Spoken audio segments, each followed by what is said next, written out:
Uh-huh. I know what you're thinking. Is this the booth, drafting the circuits, three-way theater, or the Kevin Jackson show? Well, to tell you the truth, in all this excitement, I kinda lost track myself here on Whoobazoo.com. So, do you feel lucky, punk?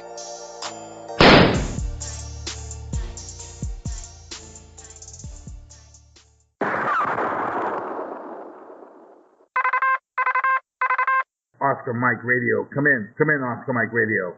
Sinister One, this is Oscar Mike. I have you, Lima Charlie, over. From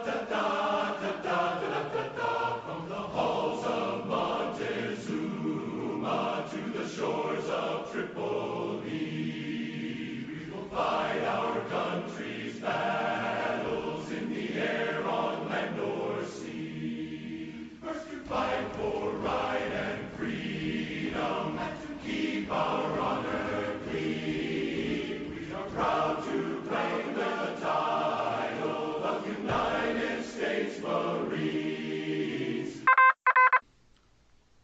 Warning, warning, warning. Octoon, warning. If you melt easily, if you have soft feelings, if you are easily offended by the words like fuck, shit, damn, fuck, get the fuck out of here, fuck you, if you're offended by any and all of that, stop this podcast right now. Remove your headphones and find something else to do for the next 30 minutes. Stop. Because for the first time, for episode 50, that's right, episode 50, Oscar Mike Radio is going NSFW, not suitable for work, because we have the man, the myth, the future legend, Fitzy Mess, a.k.a. the Marine Rapper. Fitz, welcome to Oscar Mike Radio. I'm flattered. Thank you. Thanks for having me. Hey, man, good to have you. So I'm going to start right off by saying I'm a metal guy. I mean, if I can't take my sledgehammer to it, I'm not really interested in listening to it. That doesn't mean I haven't listened to some rap. I like some Body Count. I like some Run DMC, some of the old school sort of Mix-a-Lot stuff. But I'm not really into what you'd call this rap now. And so I'm on the sites, the Marine sites, and this guy says, check this dude out. And it's this dude sitting there with a baseball cap on that says bastards, right? That's correct. You're sitting there, all of a sudden you start Shout rapping. out 2-4. You start rapping about being in an 03, a grunt. And I'm like, I wasn't a grunt myself. I was a hawker, we were half grunt, half air wing. It's another story from the time. But a lot of the stuff, no matter what MOS you had in the Marine Corps, made sense, man. And it really spoke to a lot of people, because the minute that thing came out, I saw it on Stars and Stripes. I saw it on other military websites and YouTube and other Marine Corps Facebook pages. So I guess my first question is, man, how did you get into rapping, and how did that work with the Marine Corps? Well, I grew up in Brooklyn, so the hip hop culture was huge. Like, it was, it was kind of the thing where if you didn't know every Biggie song growing up, you were kind of like a fucking loser. Like, it was just if you don't know, now you know. Exactly, yeah. It's just one of those, like, where no matter what neighborhood in Brooklyn you're in, like, you could go up to Bed-Stuy and, and of course everyone's going to know it. But you can also go hang out with, like, the Italian kids in Bensonhurst. They're still going to know every fucking Biggie song, It's just huge down there. Or up there, whatever. But, and then how I, like, incorporated the Marine Corps into it. I was always into it, I was always, like, rapping at the lunch table and everything like that. But, I got in the Marine Corps, and it never even crossed my mind to, like, rap about the Marine Corps until I started, like, going home on leave throughout my contract and things like that. I started realizing, like, how unique of an experience it actually was. Just, like, telling a random story, I'd have to stop, like, 15 times and explain what everything was, because there's so much verbiage and vernacular. And I thought, like, this would be really cool to, like, rap about this kind of, like, separate culture, this, like, very unique experience. It'd be cool to, like, make music about it. And so that's what I did, and it seems to be working out so far. Yeah, man, because I never hear Air Force guys play metal or rap out their Air Force experience. I never, if that's out there, I've never heard it. I don't ever hear the Navy or Coast Guard doing it. Some Army guys are kind of, what do they call it, hoo-ah or whatever they call it.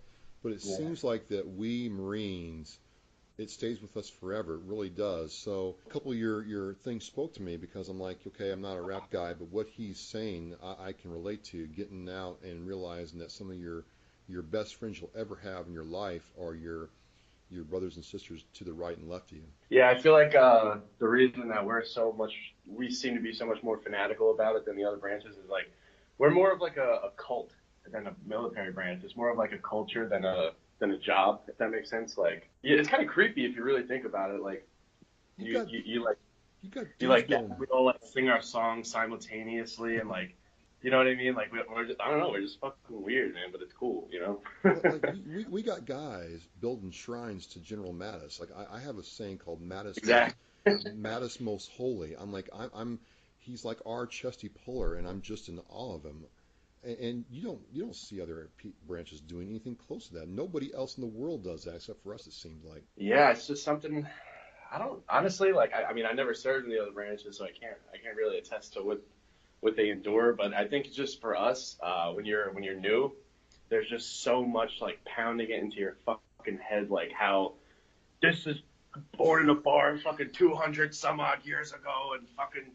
Or they teach you about all the history and all the legends, like every famous Marine, and they teach you about how many medals they got and this, that, and the other thing. So you really have to like know you don't just have to know how to do your job. You also have to know the history of your job for the past 200 fucking 40 some odd years. So it's more like, like I said before, it's more of like a culture than just a military service in a sense, you know.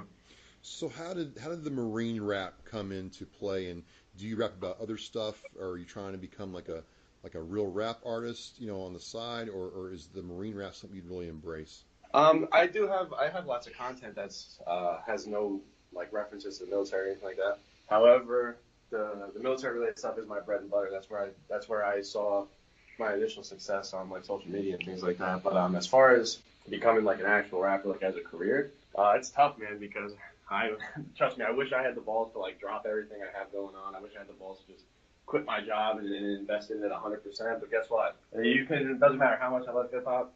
At the end of the day, rent's still doing the first. You know what I mean? Yep. So it's tough, man. In an ideal world, 100%, I'd love to make this a living. There's nothing I love more than fucking hearing like the kind of feedback and you sound like this rapper, like hearing comparisons to dudes that are, in my eyes, like legendary, you know?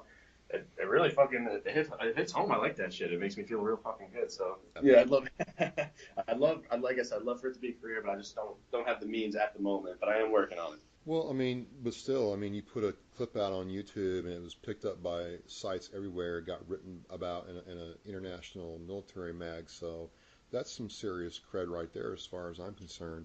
There's guys doing stuff, at the local bar for years hoping they get noticed and nothing ever happens.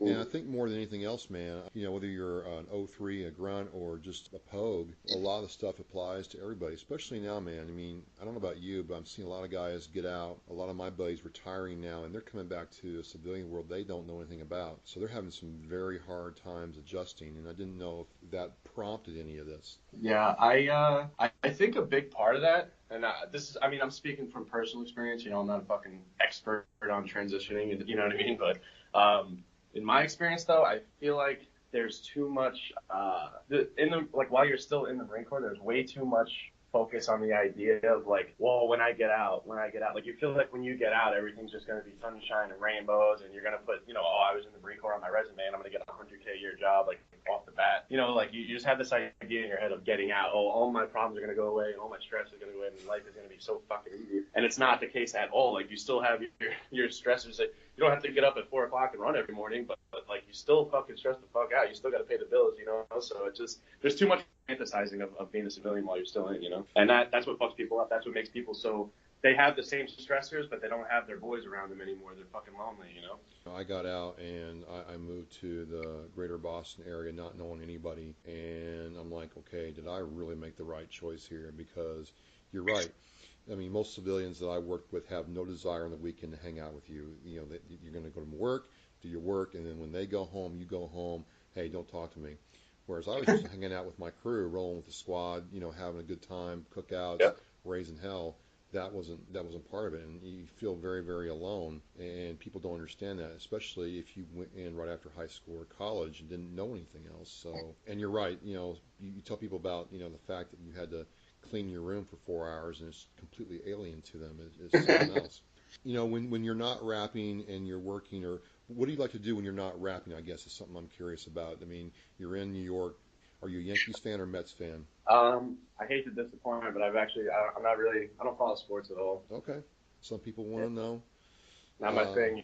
No. But if I had actually, let me retract that, because if my mother hears this and I didn't say I was a Yankees fan, she's probably gonna beat the piss out of me. So I'm a Yankees fan. Go Yankees. Dude, what is the thing, man? I moved up here, and there are women that are just like laser focused on that, and they pass that on to their kids. Like, you will not wear that Yeah, jersey. trust me, I get. Yeah, What's the matter with you? I had a friend of mine actually from the Marine Corps. He's from Arizona.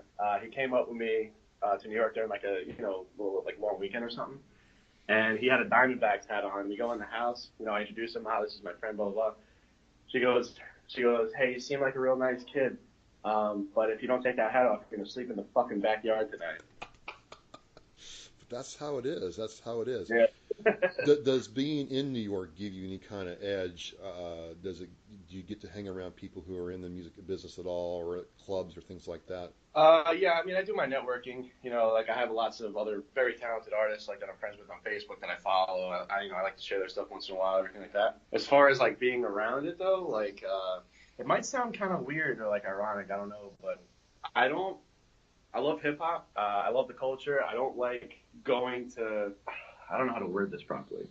Sometimes when I'm around a crowd of people that's in it, like super into hip hop, they're like, I feel like it's tough to relate to them. That's why I kind of do the veteran thing in the hip hop form, because I'm making it like relatable for maybe people like me who like love hip hop and love to hear it, but like they don't quite connect with the typical like hip hop fan. Or I mean, I do, I guess, but you know what I mean, like. So I don't know how the to thug life is the thug life's not really you? Is that what you're trying to say? Exactly. Yeah, exactly. Like Okay. even the new rap that isn't too like thug life. The people like if you go to like these shows or these venues where they're doing like local shows, it's a lot of fucking it's a lot of like, I guess sometimes like some immaturity, stuff like that. I don't know. It's not for me sometimes. No. I mean, the reason I know anything about the thug life is my kids don't like rock and roll or metal. They think it's like weird, and like, Dad, this guy's just screaming like he's in pain and he's suffering. I'm like, no, it's great. But they're huge Logic fans, Kendrick Lamar, Tyler the Creator. So I'm whether I want to or not, Fitz, I'm having to learn about a whole different side of the coin, whether I want to or not. And it's kind of like the rock culture that they got your peeps, but it's very, very different in how the collaboration works and how everything works, because there's no real band. It's the artist and what he's putting out that seems to be the big thing. And speaking of that, is there any like artists right now that you really like, or are you old school? No, I'm not. I'm not at all like. I mean, don't get me wrong. There's lots of new rappers that I think are fucking garbage, but I'm not one of these. I'm not one of these guys who's like the only good rap is like the boom bap from the '90s that I grew up on, and everything else fucking sucks. You know what I mean? Like, I do like a lot of new artists. I love like Dave East, ASAP Rocky. I had a huge Odd Future phase a few years ago. I'm sad they broke up and everything. I thought Earl Sweatshirt was one of the very few rappers that I would ever compare to Eminem in a lyrical level. When I first started listening to him, I was like obsessed with him, honestly. There's a few more, and I know I'm gonna feel like an idiot after we're done, because I'm gonna be like, oh, why didn't I say him? But those are like probably the. You ever heard of? This is kind of a shot in the dark, but you ever heard of XXX Tentacion? I have not. He makes great gym music. It's not the most soulful lyrical storytelling stuff from back in the day, but you'll hit a PR though listening to fucking him. I'll tell you that. All right. I'm trained for a meet, so I'd like to do that. So when you're not working and you're not rapping, what's there to do? What do you like doing? As just hang out or do? What kind of food do you like? Because you get out in the world and you appreciate that you're not eating Marine Corps chow anymore. You strike me as you don't strike me as a sushi guy, but you definitely strike me as like a definite like pasta guy. I'm actually half Italian, so fucking yeah, I do love my pasta, but no, I love sushi. Oh, I really do.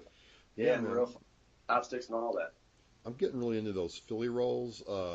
They're cream Philly, cheese? yes. Yeah. I'll freaking go mad, freaking crazy. I'm like, I will shovel them in.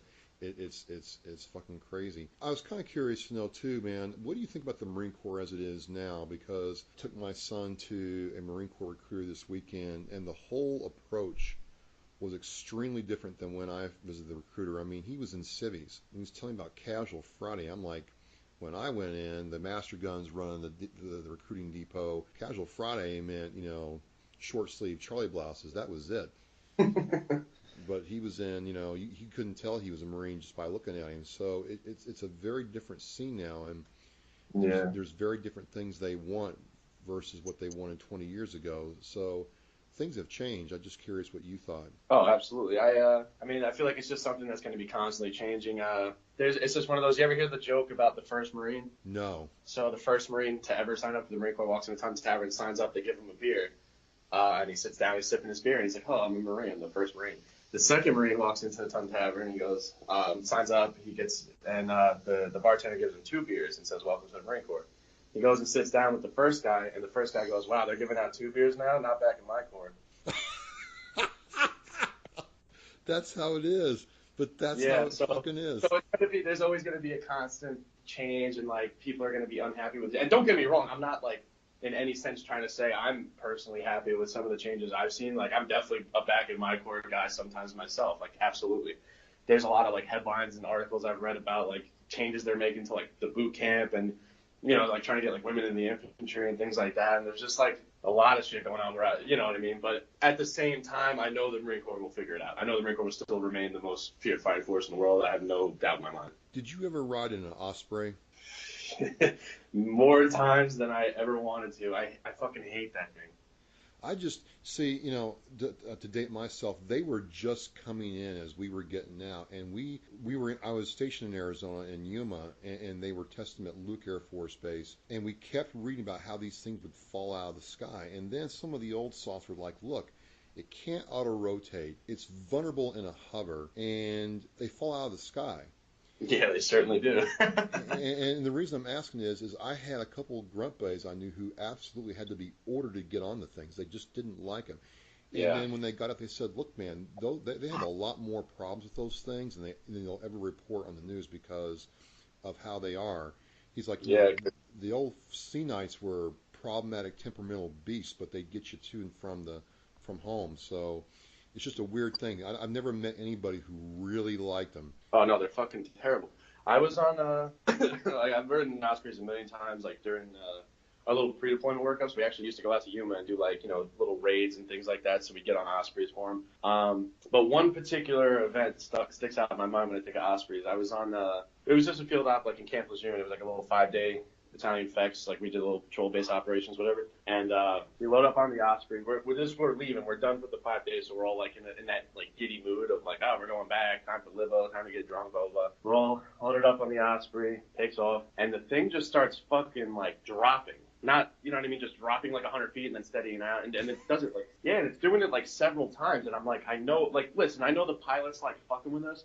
But this ain't normal. Like I've never been on a fucking Osprey that was just dropping hundreds of feet at a time. And I look over and I'm looking down the rows of the seats and fucking half the platoon's like passed out sleeping, or I should say most of the platoon was passed out sleeping, so they weren't even experiencing it. I'm sitting there, my heart's beating out of my chest, and I look over, my lieutenant's sitting right across from me, and I know this is going to be audio only, but so I can't really do it. But he basically did like a little animation with his hands, kind of showing that the Osprey was going to go down. Yeah, and you know as well as I do, on the back of an Osprey, you can't hear anything, so you can't like have a conversation. I couldn't be like, all right, so what's the deal? So I'm just thinking in my head, oh, we're going to crash. Sweet. So I'm looking down the row, and everyone's sleeping, and I was like, all right, well, I'm just going to let them sleep. There's no sense waking them up to experience. There's no sense waking everybody up so they can fucking experience the crash while they're awake, whatever. So that's considerate of you. Yeah, no, I'm a real fucking nice guy. Trust me.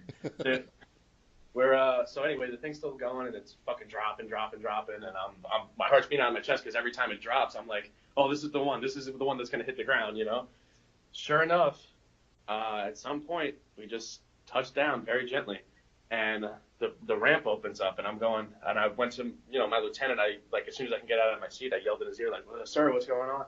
he's like, oh, we're just gonna change birds.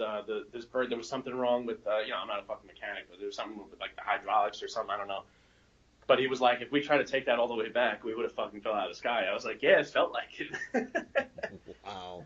What'd you Those think? things, those things are a death trap, man. What'd you think of Yuma? I lived on a fob, like it's called Fob Laguna, Yuma Proving Grounds. Yes. So I lived in a fob the whole time, like out in the desert on a cot. So I don't have like an opinion of the actual town or the base or anything because I didn't really, you know what I'm saying? Like, So I didn't agree with it. just real quick, our leadership would say, hey, we're going to go out in the field. So we'd march order our missiles and radars. We'd go out in the middle of Site 46, which was north of Yuma Proving Ground, way north, 40 miles in the middle of the desert, and it's 120 degrees outside. They'd be like, yay, aren't we having a good time? Isn't this great? Oh, yeah, I love drinking a gallon of water an hour to stay alive. This is wonderful. You know, and then you got these prisoners in Arizona complaining about the heat. I'm like, well, we had to freaking do it with full gear on. People say 29 Palms is the hellhole. I'm like, nah, Yuma is the king daddy because you're scorching from April, man, to October, and it was just crazy. It was a crazy time. I never was in a place like that ever in my life. In fact, I don't even like going to the beach now because I was in the sand so much. God, I'm so happy you said that. I thought I was the only person in the world that fucking hated the beach. No, I'm not really a beach guy, man. If I got a choice, that's the last place I want to go. And it drives people crazy. I'm like, look, man, if I wanted to play in the sand, I'd go back in the Corps and play in the sand. That's what I'd fucking do. Jesus, it's not personal, man. It's just not my thing to sit there. I turned out so many invites to the beach, and I'm like, dude, I'm not fucking trying to flake on you. I legitimately can't stand going to the fucking beach. It's just an interesting time, man. And like I said, I think your video, your rap has, a strong message because there's a lot of guys out there, and I'm sure you experienced this personally. I know I have, where some of our brothers can't adjust after they get out, or something happened while they were in, they didn't get the help they needed, or they got out and something happened and they didn't get the help they needed one way or the other, and they make a very permanent choice, man. They go on a permanent vacation, and it's just fucking nice to see somebody giving them some kind of, I wouldn't say hope in your case, but I would say, hey, you've experienced what I'm feeling, and it's okay, man. That's where the last couple of verses of your rap was like, okay, this is not some dude out there trying to be funny. He has a real message you're trying to tell. I think that comes across pretty strongly. Yeah, I was in 3-6, and I know I shouted out 2-4 earlier. That's just I got the hat from some guys who run a bar out in Cali.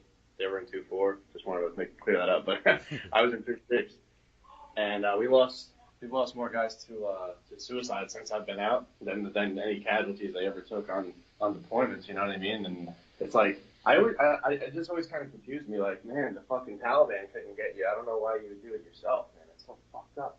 And I just the message I want to portray. I don't know if I've ever made it clear or anything like that, but the kind of message I want to portray is like, when you get out, you gotta find something that it's gonna sound generic and corny. Like, I'm not trying to sound wise at all because this is very like basic shit, but you have to find something that you really fucking dig. Like I have like the fit freak friends who got out and now they're posting gym selfies every day. Like, good for them, dude. Fuck yeah, I like it every time.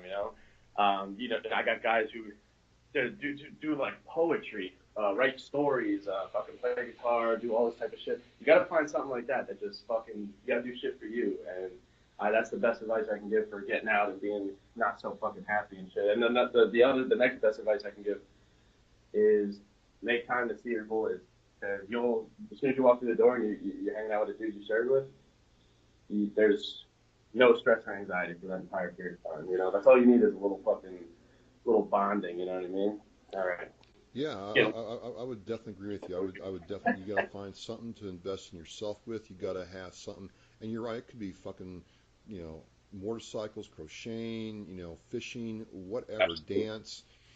Yep. Do it for you and do it because you love you. And then, I have one buddy. I'm sorry to cut you off. No This problem. is super interesting. This is super interesting to me. I have one buddy who's got out and got super into yoga. Like, really? Yeah, he's like all about his like chakras and stuff like that. And I see him posting about it all the time. And I was like, dude, good for him. Like, he found something. You know what I mean? He found something that centers him. Good for him. And it's oddly enough, the last show I put on was in Brentwood, New York, at the Brentwood VFW. And before the show, I was like hyperventilating because I get fucking real nervous before I go on stage, you know? So before the show, I'm like hyperventilating and I fought through the crowd to find him. And I was like, yo, come with me. And we went out in the back and I was like, I asked him to do breathing exercises with me and it fucking helped. No shit. Yeah, it helped a lot, man. I calmed down a lot. I got on stage. I fucking, not to, suck my own dick or nothing, but I think I did pretty fucking well, so. Hey, man, whatever works, whatever works. Yeah. You know, that's cool. I don't know about you, man, but when I'm around, like, my crew or other military guys, especially Marines, not that I'm anxious with people, I'm not, but I'm just very, like, chill. Like, I don't have to explain anything. If I do something that seems kind of odd to Civvy, it's not going to be odd to the crew. It's definitely, I would tell people, hey, if you can join your local Marine Corps league or something like that, or just anybody, bicycle, motorcycle, walk, whatever, man, do it, and you'll be better for it. And that's where I think it's cool because, yeah, I don't understand it, man, but more guys are killing themselves than died in Afghanistan, and that is just, I don't know what happened over there that caused that, but it's more prevalent than what happened after World War II in Korea. And I don't understand it. I have no way to explain it, but it's happening, and people don't talk about it enough. And it's sad, bro. Yeah, man. I just this week well, towards the end of last week, a pretty close friend of mine from 3-6, he paid the price. He did that, and it fucking just kills me, man. Because like, it's never like a dude you would. I mean, I don't know. It's generic because everyone always says, "Oh, you never seem like the type to do that." They never seem like the type to do that. Nobody, it seems like the type of person that's gonna fucking kill himself. You know what I mean? It's just like I don't know. It's just so surreal to hear about it. Like, wow, this dude like was at the barracks, they were fucking drinking and like trying to fucking bag up some strange out in town together, and he was joking around, he was fucking laughing, and now like I just hear like, yeah, that's how it went out, and fucking hurts, man, it sucks. Well, and that's why, look, if you're out there and you think you've got something that people might enjoy, it could be you're an artist, it could be that you're a hunter, it could be anything, and you can share it with somebody and make somebody feel valuable. I'd say go for it, man. And that's where, Yeah. I heard your rap. I'm like, I want to talk to this dude because, Hawk was, we towed our missiles out in the field, we set up, we shot the missiles, and then we went on to the next thing. We weren't really air wing, we weren't really grunts, but the grunts didn't like us because we weren't hard enough. The air wingers thought we were crazy, So neither side liked us that much, which we kind of liked. But I really got into what you were saying, and I don't want to end this on a down note, man. So I just would have to ask, what's next? Are you going to try to put some content and drop an album, or get, I know you got some stuff going on, but what's the plan, I guess? Well, as of right now, short term, I am working on an album. I have like it's like 3/4 complete as far as like the actual amount of song, but I do want to wait till further towards the end of the year to release it because I like to drop shit around the Marine Corps birthday. You know what I mean? That's what I did last. Fuck yes. Yeah. Last year I put out a mixtape. It's available on iTunes if you search "Born in a Bar." Shameless plug hashtag. But yeah, I put out a mixtape last year called "Born in a Bar" and I dropped it on the Marine Corps birthday and it did very well, I think, because of that. So I'm gonna probably stick to that formula. Oh man. So, but yeah. Oh, go ahead. Sorry. No. I just, when you drop that, man, I definitely want to either try to be there or definitely, check that out. That's awesome. Appreciate it. Born in a Bar. Yeah, that came out already. That came out. I dropped last year on the Marine Corps birthday. I'm working on another album. I don't have a title for it yet. I don't have anything. I'm slowly but surely, starting my cauldron. It's coming. It's coming. All right. Well, folks, I'm going to have Fitzy Mess as stuff on the blog post webpage where you can get on his Facebook page, check out any of his clips, links there. Born in a Bar, memorize that hashtag, absorb it, make it yours because, it's going to be more coming. And hey, it's been a freaking blast getting to talk to you. This won't be the last freaking time. I'm not going to let you go, dude. I'm going to be on you like stink on shit because this is some awesome stuff. So, and when we get to New York, let's have some sushi, man. Absolutely. That's a wrap.